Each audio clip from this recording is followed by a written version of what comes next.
This is reporter John Wilcox. I'm in Police Chief Craig's office, talking to him about a shooting that occurred about a week earlier that involved a man with a shotgun.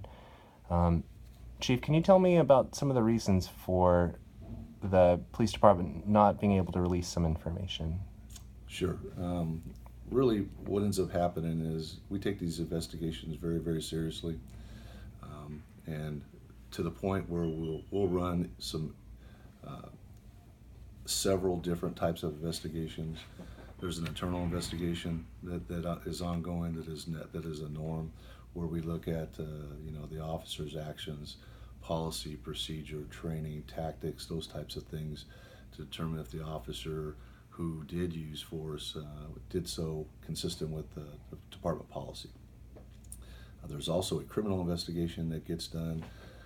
And in this case, we have our criminal investigators that are looking at potential crimes, but we also use the Texas Rangers, and that provides us with an independent investigation that works in conjunction with us to determine whether or not the shooting, that happened, was it lawful, did it meet the standards with the use of force, and so that is ongoing as well. Now, because you have these types of investigations, you want to be very careful and cautious releasing certain details of the information, because it could jeopardize the investigation.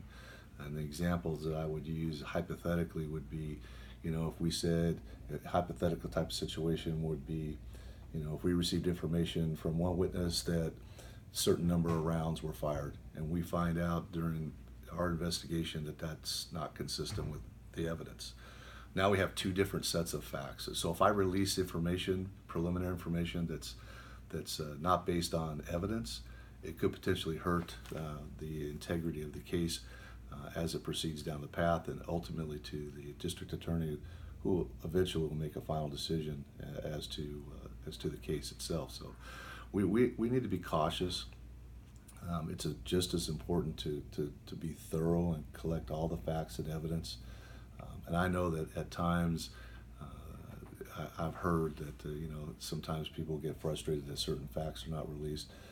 Those facts are definitely going to be released, and it's just a matter of us using the evidence that's present, witness testimony, and physical evidence that's present to put together the case in such a manner as we present a very solid case to the district attorney eventually. And you were also telling me a little bit about your own personal experience in a shooting that you were involved in decades ago. Would you like to say what that was like for you and what you took away from it?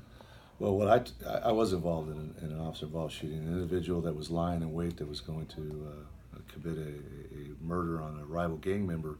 Of course, we interrupted that, but what I took away from that is things happen very, very quickly.